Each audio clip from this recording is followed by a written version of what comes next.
Demain matin, donc dimanche, le 1er avril, à compter de 7 heures, pour ceux qui sont capables de se lever un petit peu tôt, le soleil est présent, donc c'est moins difficile qu'au mois de novembre et de décembre. Donc on vous invite à regarder l'émission Il est écrit qui passe sur Canal V. Le titre de l'émission de demain matin, c'est Une lumière dans la nuit. Ça va être présenté par notre pasteur Rémi Ballet. Donc c'est un rendez-vous demain matin, 7 heures, sur Canal V, avec l'émission Il est écrit. On vous rappelle aussi que toutes les émissions Il est écrit sont accessibles sur le web en tout temps. Donc, vous pouvez y accéder au www.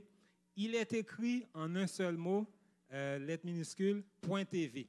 www.iletécrit.tv. Aujourd'hui, on est invité à la table du Seigneur. Donc, on va avoir le repas du Seigneur à la Sainte Seine. Donc, on vous invite à vous mettre dans une bonne disposition de cœur et d'esprit pour pouvoir participer donc, à ce service dans les prochaines minutes. Ce soir, à 19h30, mettez ça à votre agenda. Donc, on vous attend ici. Donc, le rendez-vous est vraiment ici. Donc, l'ensemble vocal, il est écrit, vous prépare un très bon concert. Il va y avoir de la bonne musique au rendez-vous. Donc, c'est l'occasion aussi d'inviter des membres de la famille, des amis. Donc, c'est un rendez-vous ici ce soir à 19h30 pour le concert de l'ensemble vocal, il est écrit.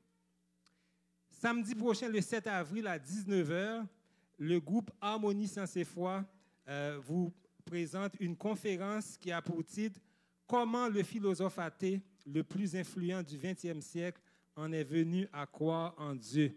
On sait que l'athéisme fait beaucoup de ravages dans le monde aujourd'hui, surtout chez nos jeunes. Donc, si vous avez des jeunes d'âge scolaire, collégial, universitaire, invitez-les, encouragez-les à venir participer à cette conférence. Le conférencier sera l'un des membres du groupe, notre ami Daniel Capitano. Donc, c'est un rendez-vous samedi prochain à 19h. À partir de sabbat prochain, donc on débute, à partir de demain, on débute un nouveau trimestre. Donc, le titre de l'étude de ce trimestre, c'est « Préparation pour les temps de la fin ». On vous invite à vous procurer donc votre manuel d'études de la Bible. Si vous ne l'avez pas encore fait, vous pouvez aller voir notre ami Carmen qui est assis juste à l'arrière, dans la dernière rangée.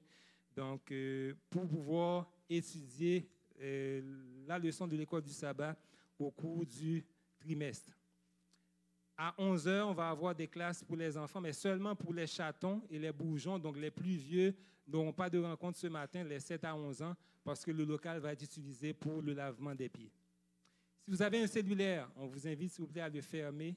On n'aimerait pas être distrait donc, pendant le culte par les sonneries de téléphone. Merci. Donc, on vous invite à rester un petit moment dans le silence, dans un esprit de prière, juste avant d'entrer dans la présence du Seigneur par la louange. Que Dieu vous bénisse. Passez un bon sabbat.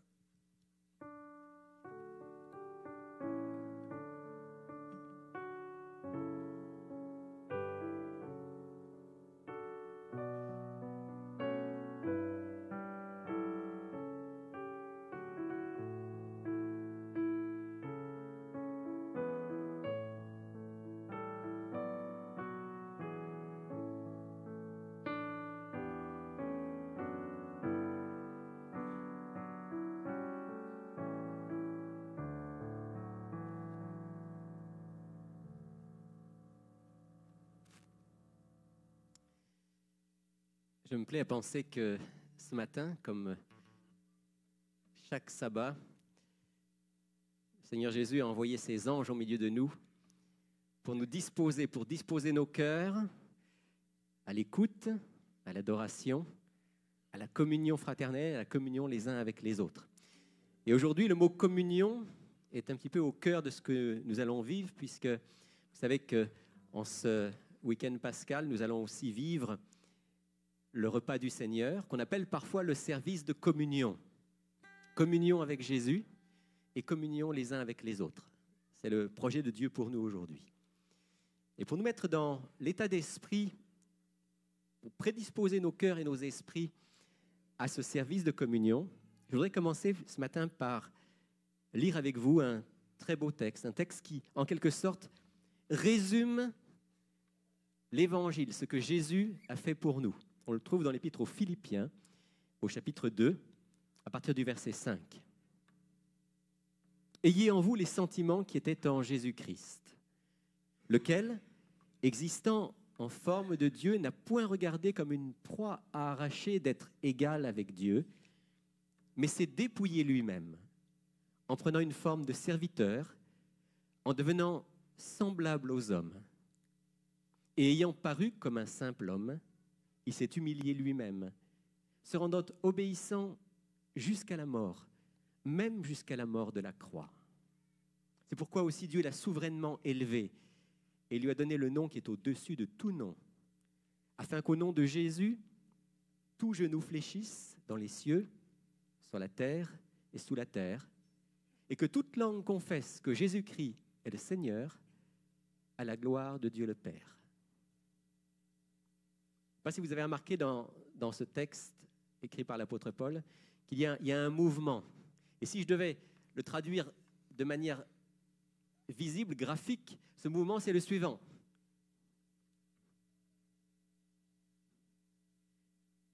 Jésus, existant en forme de Dieu, s'est dépouillé lui-même en prenant la forme d'un homme, en allant jusqu'à l'obéissance de la croix.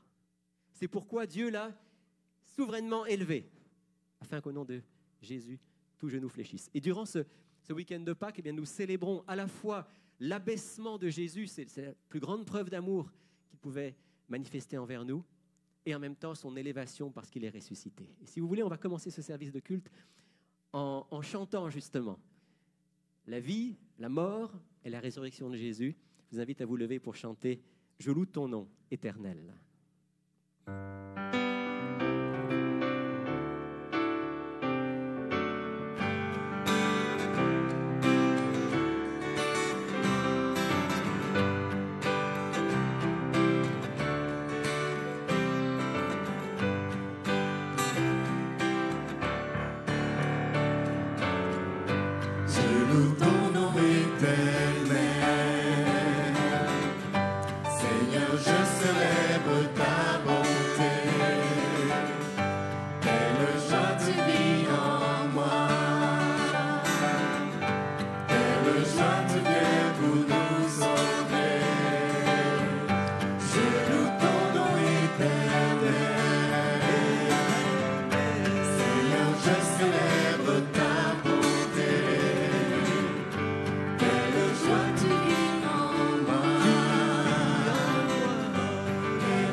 Sur la terre, montrer la voie de la terre à la croix, payer pour moi de la croix jusqu'au tombeau et du tombeau jusqu'au ciel. Je loue ton nom éternel. Je loue ton nom éternel. Je loue ton nom éternel.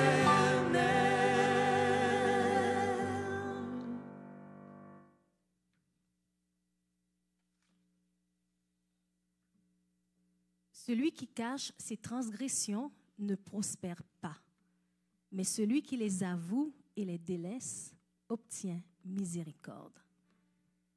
Si nous disons que nous n'avons pas de péché, nous nous séduisions nous-mêmes et la vérité n'est point en nous. Si nous confessons nos péchés, il est fidèle et juste pour nous les pardonner et pour nous purifier de toute iniquité. Amen.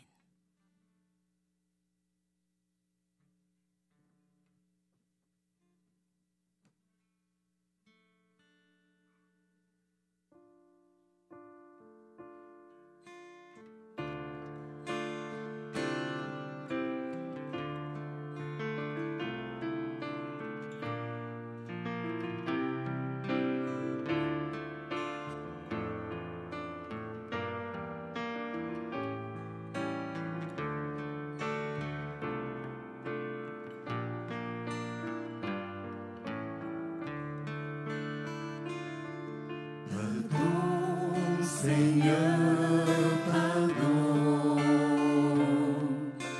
pour notre orgueil, nos résistances. Viens enlever nos suffisances et chasser notre arrogance. Pardon, Seigneur, pardon pour toutes nos pensées impures. Viens changer nos cœurs si durs, nos raisonnements obscurs. Oh, relève-nous, nous sommes tombés si bas. Oh, relève-nous, par ta grâce et ton pardon, aie pitié de nous. Nous nous humilions devant toi. Pardon, Seigneur, pardon pour tant de paroles mauvaises. Viens adoucir nos mots, nos lèvres, et que nos querelles s'apaisent. Pardon, Seigneur, pardon de toujours garder rancune. Viens changer notre amertume, transformer notre attitude. Oh, relève-nous, nous sommes tombés si bas. Oh, relève-nous, par ta grâce et ton pardon, aie pitié de nous. Nous nous humilions devant toi. Oh, relève-nous, nous sommes tombés si bas. Oh, relève-nous, par ta grâce et ton pardon, aie pitié de nous. Nous nous humilions devant toi. Aie pitié de nous. Nous nous humilions devant toi.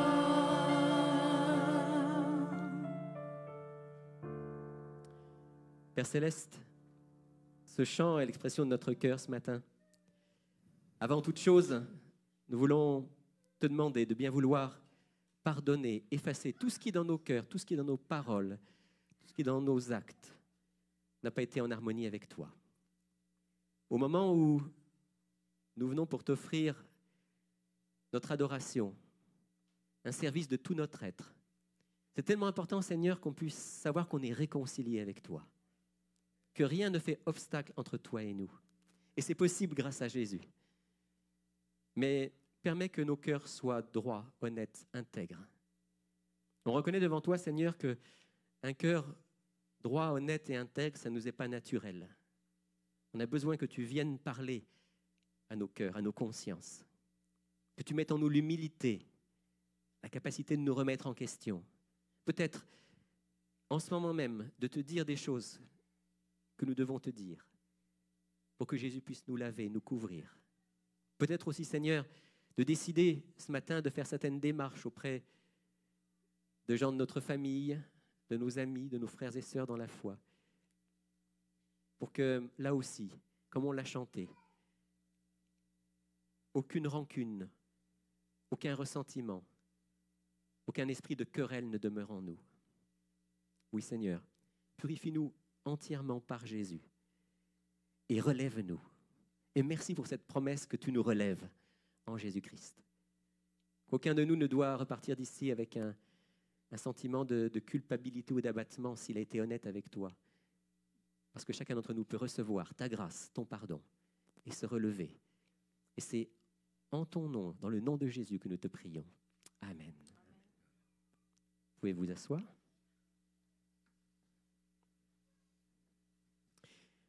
Le chant suivant rappelle ce que Jésus a accompli pour nous en allant jusqu'à la croix.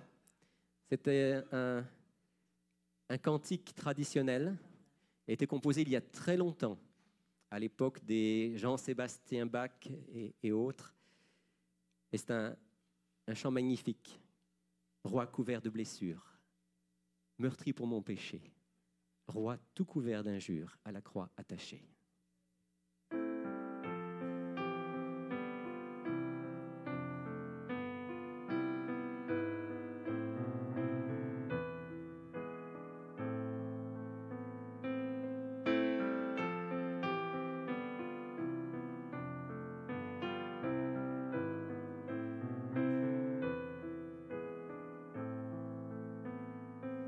Roi couvert de blessures,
La vie de Jésus était dans une large mesure marquée par la souffrance, par la douleur. Comme l'avait annoncé le prophète Ésaïe au chapitre 53, vous vous souvenez de cette prophétie extraordinaire d'Ésaïe, 700 ans avant la venue du Messie. Et dans ce texte magnifique d'Ésaïe, chapitre 53, le prophète avait dit, en parlant du Christ, qu'il serait un homme de douleur, habitué à la souffrance. Effectivement, Jésus a connu la souffrance, il a vécu une vraie vie d'homme. Il a connu la souffrance, déjà probablement en perdant son père adoptif assez jeune. Vous savez que Joseph a disparu assez tôt du récit des évangiles, et on peut penser que Jésus était encore probablement enfant, adolescent lorsque son père est parti. Et puis, il a connu, bien sûr, dans tout son ministère, il a connu la souffrance, la douleur, l'incompréhension de sa famille.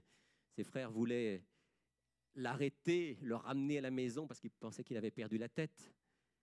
Il a connu la douleur et la souffrance de l'opposition systématique des chefs religieux d'Israël.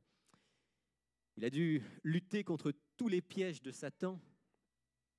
Il a connu même l'incompréhension des disciples qui étaient avec lui, l'abandon des disciples à la fin de sa vie, un jugement inique, des coups, des insultes en grand nombre, par-dessus tout le poids du péché des hommes. Jésus était un homme qui a connu la douleur et la souffrance. Et s'il y en a parmi nous ce matin qui passent par des moments de grande souffrance, vous pouvez savoir que le Christ vous a précédé sur ce chemin-là et qu'il peut vous comprendre profondément de l'intérieur. Mais Jésus n'a pas seulement été un homme de douleur et de souffrance. Jésus a été aussi un homme qui a connu de grandes joies, un grand bonheur. Je pense que c'est Simone Weil qui a écrit qu'il n'y a pas eu d'homme sur la terre plus heureux que Jésus. Et c'est le paradoxe. Il y en a peu qui ont souffert comme lui, mais il n'y en a pas qui a été plus heureux que lui. Quels ont été les sujets de joie, de bonheur de Jésus? Aidez-moi. Qu'est-ce qui a fait la joie profonde de Jésus? Son Père, la relation avec son Père. Avant de parler de son Père du ciel, Jésus est quand même né dans une très belle famille. Ses parents n'ont pas été choisis au hasard. Il a grandi dans un foyer qui était un foyer aimant, un foyer pieux, un foyer attaché à Dieu. Il a connu une vie simple. Il a eu la joie de travailler, Jésus, travailler de ses mains, de construire des charpentes et probablement toutes sortes de choses avec le bois. Jésus a eu des amis. Et Jésus, lorsqu'il a commencé son ministère, a su effectivement, oui, qu'il avait l'approbation de son Père. Et ça, c'est ce qui l'a accompagné tout au long de son ministère. La joie de faire le bien, la joie de faire ce qu'il savait être la volonté de son Père. Ça, c'est une joie extraordinaire. La joie de la communion avec son Père. La joie de faire du bien aux autres. Vous connaissez cette joie. À chaque fois que vous faites quelque chose qui fait du bien à un membre de votre famille, à un voisin, à un collègue, à un inconnu même, chaque fois que vous faites du bien à quelqu'un, qu'est-ce que vous ressentez en vous? La joie. Parce qu'on a été créé pour ça, on a été créé pour faire du bien aux autres. Et Jésus a fait énormément de bien. J'imagine qu'à chaque fois qu'il faisait un miracle, et qu'il voyait un lépreux guéri, un aveugle qui voyait, un boiteux qui se mettait à bondir, il y avait une joie immense dans le cœur du Seigneur. La joie de voir aussi, et surtout, peut-être plus important encore que les yeux des aveugles et les boiteux qui bondissent, la joie de voir des vies transformées. De voir qu'à travers la parole qu'il transmettait, des gens changeaient de vie, étaient transformés. Grande joie pour Jésus. Mais il est vrai que quand sont arrivés les derniers jours, les dernières heures de la vie du Christ, là, ça a surtout été la souffrance. Si vous lisez, et je l'ai refait cette semaine dans le petit groupe, j'étais un petit groupe à la Plaine, et mardi soir, on a lu ensemble 3 chapitres quasiment de l'Évangile selon Luc. On a relu tout le récit de la fin de la vie de Jésus, sa souffrance, sa mort et sa résurrection. Quand vous lisez, relisez cela, vous vous rendez compte que ça a été quelque chose, la souffrance de Jésus à la fin. Et dans cet océan de souffrance, si je peux dire ça comme ça, des derniers jours et des dernières heures de Jésus, en relisant le texte mardi, je me suis dit, ah là, il y a eu une grande joie. C'est pourquoi j'ai intitulé mon message d'aujourd'hui « La dernière grande joie de Jésus » avant sa mort. Et cette dernière grande joie, on la trouve dans l'Évangile selon Luc au chapitre 23, et je vous invite à lire avec moi. Luc 23, à partir du verset 39.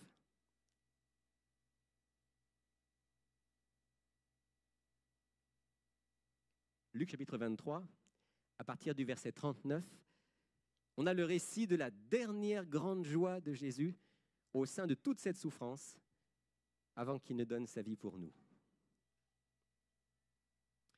Je lis à partir du verset 39. L'un des malfaiteurs crucifiés l'insultait. « N'es-tu pas le Messie? Sauve-toi toi-même et nous aussi. » Mais l'autre le reprit en disant, « Tu n'as même pas la crainte de Dieu, toi qui subis la même condamnation.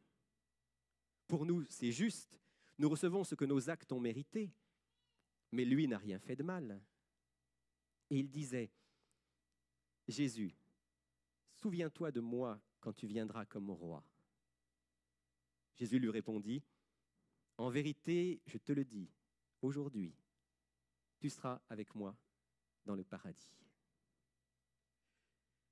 La plupart d'entre vous, vous connaissez bien ce récit.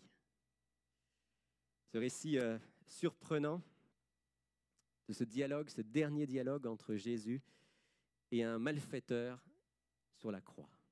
On ne sait pas grand-chose de cet homme. On ne sait pas grand-chose. En fait, c'est le seul texte où on le mentionne. Ce qu'on sait, en revanche, c'est que c'est quelqu'un qui devait avoir fait quelque chose d'assez grave pour être crucifié. Vous savez, les Romains étaient cruels. Les Romains avaient la croix comme l'un de leurs supplices réservé aux grands criminels. Pour être crucifié, il fallait généralement soit être accusé de rébellion contre le pouvoir romain, soit avoir commis des crimes très graves, des meurtres. Si cet homme est sur la croix, c'est que certainement il a commis des choses assez graves. Mais sous l'influence du Saint-Esprit, cet homme ici va être amené à reconnaître ses fautes et à manifester un grand esprit d'humilité et de repentance. En fait, on ne connaît pas la vie de cet homme, mais on peut penser que cet homme, il a dû entendre parler de Jésus avant cette heure dernière. Vous savez, Jésus, pendant 3 ans et demi, on a quand même beaucoup parlé de lui dans toute la Judée, la Samarie, la Galilée. Et certainement qu'il a entendu parler de Jésus. Peut-être même qu'il l'a entendu prêcher. Peut-être qu'il l'a vu faire des miracles. Son cœur a pu être interpellé, mais entraîné par sa vie, par ses amis. Il a poursuivi dans la voie du crime. Mais il a retrouvé Jésus. Il l'a retrouvé où? Il l'a retrouvé au moment où, près de Ponce Pilate, Jésus était accusé par les Juifs. Et là, il a pu remarquer la grande sérénité de Jésus. Il a pu remarquer que cet homme-là portait quelque chose de noble en lui. Et là, sous l'influence du Saint-Esprit, est née la conviction, cet homme-là n'est pas un criminel. Cet homme-là est probablement ce qu'il a dit qu'il était, le Fils de Dieu, le Messie. Et par contraste, lui a ressenti toute la noirceur de sa vie, toute la laideur de son péché. Et là, sur la croix, il ne cherche pas à se justifier, il ne cherche pas à s'en sortir comme l'autre à côté qui dit « Écoute, si tu es vraiment le Fils de Dieu, ben fais quelque chose pour nous, sors-nous de là ». Non, ce malfaiteur dit pour nous, c'est juste. Nous recevons ce qu'ont mérité nos actes, nos crimes. Et rien que cette phrase-là, avant même la suite sur laquelle on va réfléchir dans un instant, quand Jésus a entendu cet homme dire « Pour nous, nous recevons ce qu'ont mérité nos crimes », il y a dû avoir de la joie dans le cœur de Jésus. Parce que la Bible dit que dans le ciel, dans le cœur de Dieu, dans le cœur des anges, il y a de la joie pour un seul pécheur qui se repent. Vous voyez, ça c'est un petit peu le paradoxe de cette joie, c'est que c'est une joie qui naît de la tristesse. En voyant que l'autre est triste d'avoir péché, Jésus se réjouit parce qu'il dit « Ah, cet homme-là est sur le chemin de la libération, du pardon et du salut. » Il n'y a pas de plus grande joie dans le cœur de Dieu que de voir un homme, une femme, un enfant reconnaître son état de pécheur et s'approcher de lui pour recevoir le pardon. C'est la raison pour laquelle je crois que ce matin, il y a de la joie dans le cœur de Dieu, alors que nous sommes venus pour dire à Dieu que nous sommes des pécheurs et que nous avons besoin de son pardon. C'est bien ce qu'on va faire dans quelques instants à travers le geste du lavement des pieds, à travers le geste du pain et du vin. Nous disons, Seigneur, nous venons à toi tels que nous sommes, nous avons besoin de recevoir ta grâce, ton pardon, d'être entièrement purifiés. Et ça, c'est la grande joie de Dieu, de voir ses enfants s'approcher dans l'humilité, dans la repentance vers lui. Et puis, il y a une autre joie, mêlée bien sûr à la première que Jésus a pu avoir, parce que cet homme a fait preuve d'une foi étonnante. Non seulement il reconnaît qu'il est pécheur, il fait acte de repentance. Vous savez, souvent dans son ministère, Jésus a trouvé la foi là où on ne l'attendait pas. Vous vous souvenez de certains épisodes où Jésus a été surpris de la foi de ceux qu'il rencontrait? Par exemple, le centurion romain. Le centurion romain qui va dire, envoyer quelqu'un auprès de Jésus pour lui dire « Mon serviteur est malade, s'il te plaît, viens, guéris-le. » Et puis finalement, quand Jésus se dirige vers lui, il dit « Non, non, non, viens pas parce que je ne suis pas digne. » Même esprit d'humilité. Mais dis un mot et mon serviteur sera guéri. Et Jésus va dire, même en Israël, je n'ai pas trouvé une aussi grande foi. Étonnant de trouver une foi aussi simple et aussi profonde chez un centurion romain, même pas un juif. Jésus va aussi être étonné de la foi d'une femme qu'on appelle la femme syrophénicienne, qui va s'accrocher à lui pour que sa fille soit libérée d'une influence mauvaise. Ce fameux épisode, vous savez, où Jésus dit « Il n'est pas bien de donner la nourriture et le pain aux petits chiens ». Et la femme va dire « Oui, mais les petits chiens mangent les miettes. » Et ça veut dire « Peu m'importe comment on me considère, moi je m'accroche à toi, je crois que tu veux intervenir pour ma fille. » Jésus va dire « Femme, ta foi est grande. » Une femme syrophénicienne, là non plus, pas une enfant d'Israël. Et là, un brigand, un malfaiteur, un criminel qui manifeste une foi extraordinaire. Alors que autour de lui, les gens l'insultent, alors que le discours autour de la croix, c'est « Si tu es le Fils de Dieu, montre-le ». Alors même que ses disciples, pour la plupart, l'ont abandonné, voilà un homme qui dit « Tu es le Fils de Dieu. Je crois que tu l'es. Je sais que tu l'es. Je sais que tu l'es parce que je sais que tu vas établir ton règne. » Vous imaginez la foi de cet homme? Il faut que cet homme qui est en train de mourir et qui voit Jésus en train de mourir à côté de lui ait en lui cette conviction que, bon, je vais mourir, il va mourir, mais lui, il va ressusciter.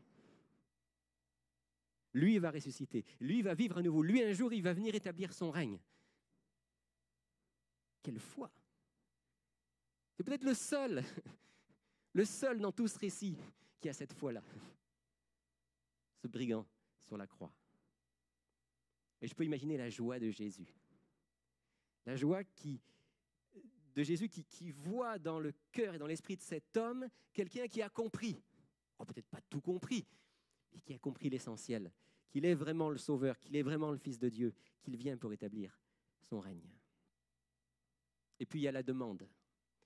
La demande de cet homme, elle est très simple, elle est directe. Jésus, souviens-toi de moi quand tu viendras comme roi. Là, sur la croix, ce brigand fait une requête ardente, qui est à la fois un acte de repentance, de foi, d'espoir. Il dit, je ne mérite rien, je viens de le dire, moi je reçois ce qu'ont mérité mes crimes, je ne mérite rien. Mais toi, je sais que tu es le Fils de Dieu, s'il te plaît, fais-moi grâce, souviens-toi de moi. J'aime beaucoup d'ailleurs ce « souviens-toi de moi ». Ouais. Ça devrait être notre prière. Seigneur Jésus, au jour où tu reviendras, et déjà maintenant dans le sanctuaire céleste où tu intercèdes pour tes enfants, souviens-toi de moi. Que mon nom figure parmi ceux que tu vas défendre au jour du jugement. Et parmi ceux que tu vas venir prendre avec toi quand tu reviendras. J'imagine la joie de Jésus d'entendre cette prière sincère d'un homme qui lui dit « Je suis ce que je suis, mais je compte sur toi ». Et alors Jésus va avoir la dernière grande joie de son ministère avant de mourir. Toute sa vie, on l'a dit tout à l'heure, toute sa vie, Jésus a fait du bien. Il a fait du bien aux malades, aux affligés. Et il a surtout tourné le regard des hommes vers le royaume de Dieu. Et voilà un homme qui lui parle du royaume.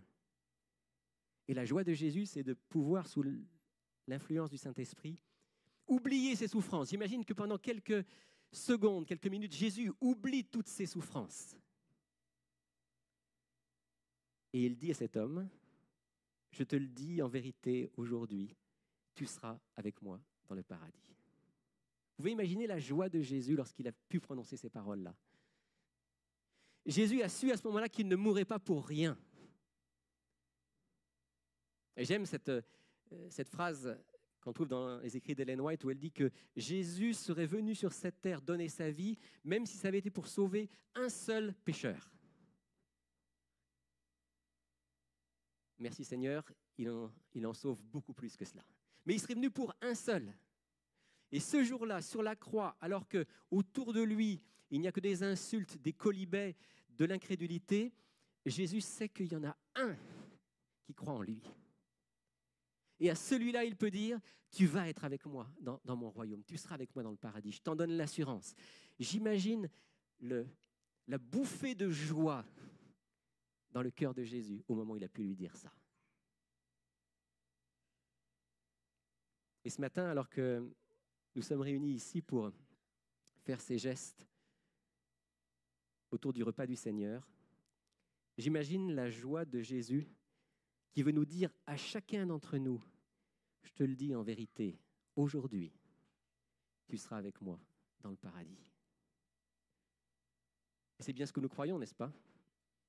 Si nous sommes venus ce matin, si nous participons de tout notre cœur à ces gestes que Jésus nous a laissés, c'est parce que nous croyons que, comme le brigand, nous ne méritons rien. Notre vie a été tachée, souillée par le mal. Mais comme lui, nous venons à Jésus tel que nous sommes et nous disons, Seigneur, tu es le Fils de Dieu. Tu es celui qui a obtenu la victoire sur le mal. Tu as le pouvoir de nous pardonner. S'il te plaît, Seigneur, souviens-toi de moi quand tu viendras. Et Jésus nous répond, je te le dis en vérité, aujourd'hui, parce que tu me fais confiance, parce que tu viens vers moi, tu seras avec moi dans le paradis.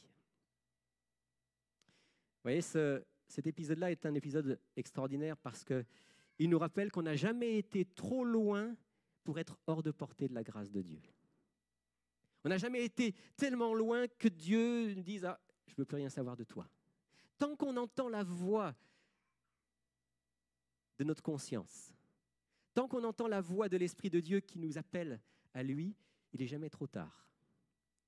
Et je voudrais dire ça parce que je sais que certains d'entre nous parfois peuvent penser que peut-être ils ont été trop loin, que peut-être ils ont trop attendu, que peut-être ils ont commis des actes qui sont difficilement pardonnables. Et ce texte, ce récit est là pour nous dire non. Si tu entends ma voix aujourd'hui, tu n'es pas allé trop loin, il n'est pas trop tard. Évidemment, il ne faut pas profiter de cela pour dire, bon, mais on verra ça plus tard. Au contraire, Augustin, celui qu'on appelle Saint Augustin, a commenté ce récit et il a dit la chose suivante, ce n'est pas les mots exacts, mais c'est la pensée. Il dit, il y a dans les évangiles un récit de conversion au dernier moment avant de mourir, pour que personne ne désespère. Et il y en a un seul pour que personne ne pense qu'on peut toujours attendre le dernier moment. J'aime cette pensée. Dieu a voulu qu'on ait ce récit-là. D'ailleurs, si on l'a, c'est parce que ce dialogue entre les deux mourants sur la croix, il a été entendu par ceux qui étaient au pied de la croix. Si Luc a pu l'écrire, lui qui n'y était pas, c'est parce que des gens qui y étaient lui ont rapporté l'événement.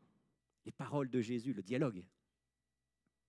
Dieu a voulu que ce récit soit dans l'Évangile pour que personne ne désespère et qu'on sache que jusqu'au bout, il est possible de recevoir le pardon de Dieu et la vie éternelle. Et il n'y en a qu'un seul, pour pas qu'on s'imagine que finalement on peut toujours attendre, mais plutôt qu'on se souvienne que l'important dans ce texte, c'est un petit mot qui a fait couler beaucoup d'encre parce qu'on l'a interprété de différentes manières. Ce petit mot, c'est « aujourd'hui ». Vous savez que certains utilisent ce texte pour dire que quand on meurt, hop, on part tout de suite au paradis. Ce n'est pas ce que Jésus a dit. Jésus a dit, je t'en donne l'assurance aujourd'hui même. Alors que nous sommes tous les deux en train de mourir sur la croix, je te le dis aujourd'hui, parce que tu as ouvert ton cœur, parce que tu t'es repenti, parce que tu crois en moi. Aujourd'hui, avant que tu ne meures, tu peux avoir l'assurance que tu seras dans le paradis. C'est cette même assurance que Dieu voudrait que nous puissions avoir. Qu'aujourd'hui, en ce temps de Pâques, jour où nous allons partager le repas du Seigneur, qu'aujourd'hui soit pour nous un jour de repentance, un jour de foi en Jésus, un jour de grâce, un jour de salut. En agissant ainsi, on reçoit la paix du Saint-Esprit et nous faisons à Jésus la plus grande joie qu'il puisse avoir. Amen.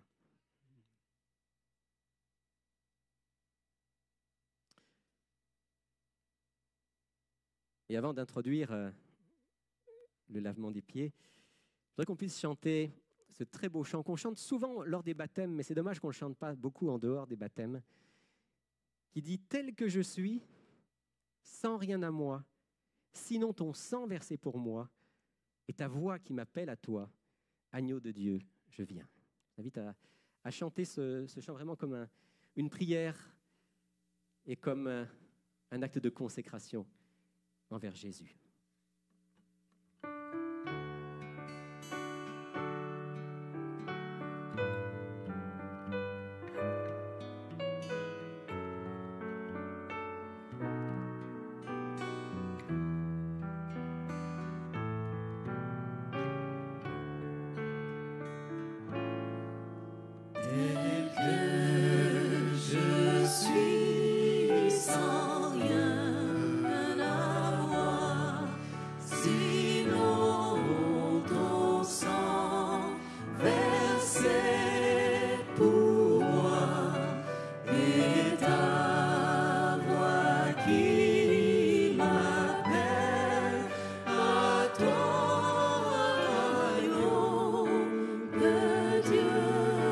Je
avec des pieds sales, les disciples arrivèrent dans la chambre haute pour célébrer la Pâque. Quelqu'un avait préparé un bloc d'eau, du linge, un linge pour le lavement habituel. Personne ne voulait s'abaisser à cette tâche domestique. La jalousie habitait dans le cœur des disciples. Jésus était rempli de tristesse. Il réalisait qu'ils en étaient encore à se quereller pour savoir qui est-ce qui va être le plus grand dans le royaume des cieux. Dans Jean 13, il est écrit « Pendant le repas, Jésus se leva en toute quiétude, prit le linge du serviteur, versa l'eau dans le bassin, se mit à genoux et commença à laver les pieds des disciples.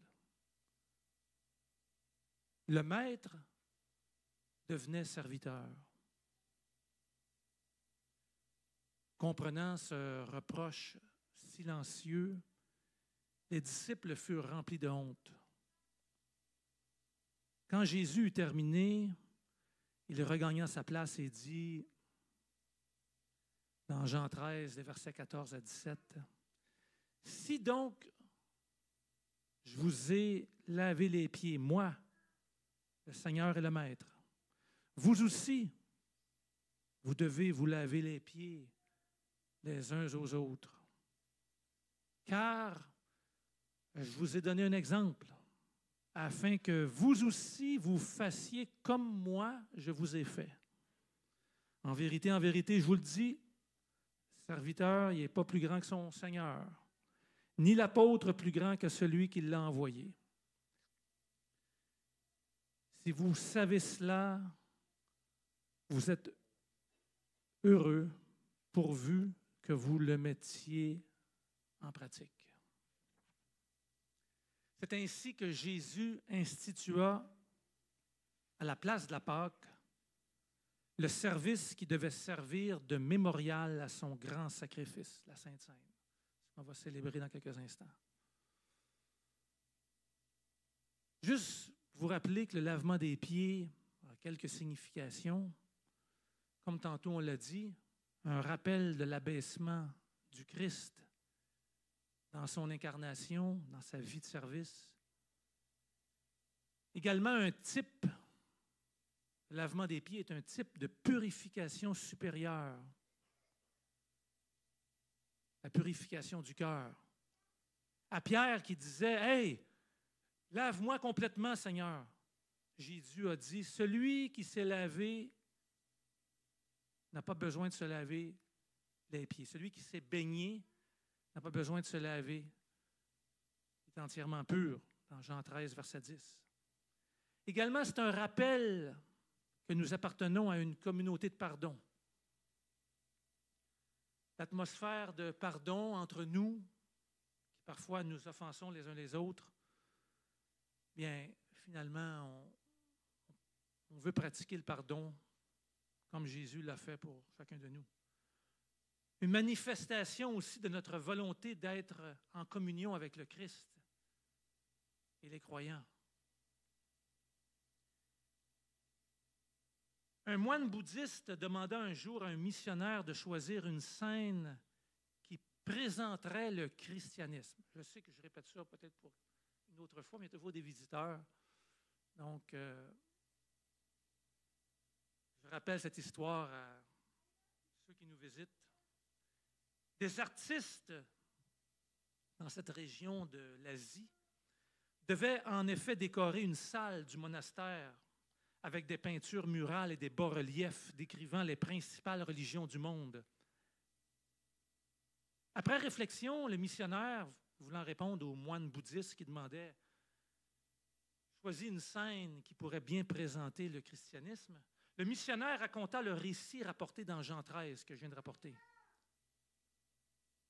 Le moine ne dit rien pendant que je lisais le texte. C'est le missionnaire qui rapporte l'histoire. Je ressentis une quiétude étrange et impressionnante. une puissance surgissant du passage qui décrivait Jésus lavant les pieds de ses disciples. Dans ce contexte culturel en Asie, toute discussion publique concernant de près ou de loin les pieds est une injure aux règles du savoir-vivre. Lorsque j'eus fini de lire, c'est le missionnaire qui parle, lorsque j'eus fini de lire, il y eut un moment de silence. Le moine me regarda avec incrédulité. Voulez-vous dire que le fondateur de votre religion a lavé les pieds de ses élèves? Oui. Le moine, au crâne et aux sourcils rasés, eut son visage habituellement placide, plissé sous le choc et l'étonnement. Il resta muet, tout comme moi. Il déglutina à plusieurs reprises. Nous étions pris tous les deux par la force dramatique de la scène. Tandis que je le regardais, son regard passa de l'incrédulité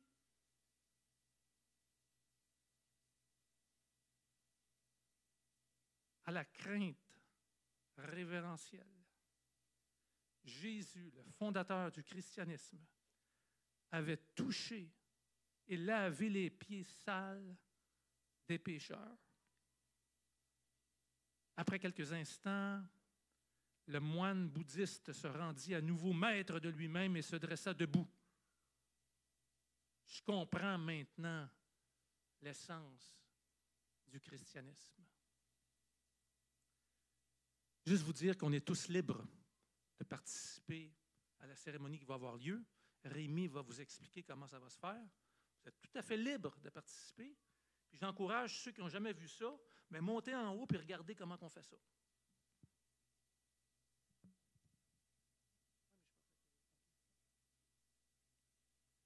Bon Père, aide-nous à nous approcher de ta table avec humilité. Qu'on puisse se pardonner les uns les autres et pratiquer ce service d'humilité en se lavant les pieds les uns aux autres. Parfois, on le fait régulièrement pour ceux qui sont habitués. Aide-nous, Seigneur, à nous rappeler l'humilité et l'abaissement que tu as consenti, toi, le président, directeur général de l'univers, qui est venu ici nous laver les pieds. Aide-nous, Seigneur, à avoir suffisamment du courage pour nous humilier et expérimenter ce que tu as voulu pour chacun de nous. Au nom de Jésus-Christ. Amen.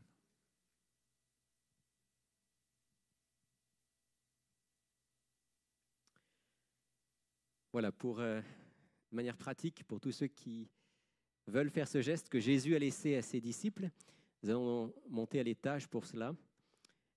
Tout a été préparé. Je remercie au passage toutes les personnes qui sont dans le ministère de l'accueil et des services et qui ont préparé tout cela pour nous.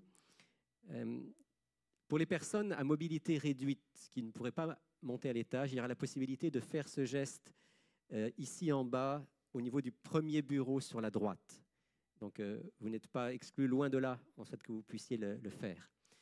Pour les hommes, vous allez monter à l'étage et vous allez aller en face, aller là où se trouve mon bureau et le petit couloir qui est à côté de mon bureau. C'est là que les hommes pourront participer au lavement des pieds. Et les femmes, elles, vont aller dans la salle principale, quand vous arrivez en haut de l'escalier, à gauche, cette salle donc, qui est la plus grande en haut et qui sera pour les femmes. Voilà, je vous invite maintenant donc à tous ceux qui veulent participer à vous lever et à monter. Et pour ce qui est de ceux qui ne participeraient pas, vous pouvez rester ici et nous allons avoir une lecture biblique qui nous rappelle ce que le Christ a fait pour nous. Prenez le temps de prier les uns avec les autres. Surtout, ne faites pas ce geste d'une manière machinale, habituelle. Prenez le temps de prier l'un avec l'autre et de demander au Seigneur de donner tout son sens à cet acte. Et nous allons, en ce qui concerne notre retransmission, nous allons arriver au bout de notre retransmission pour aujourd'hui. Là, je m'adresse à ceux qui nous regardent par Internet. On vous souhaite un bon sabbat, un bon temps de Pâques. On vous donne rendez-vous la semaine prochaine.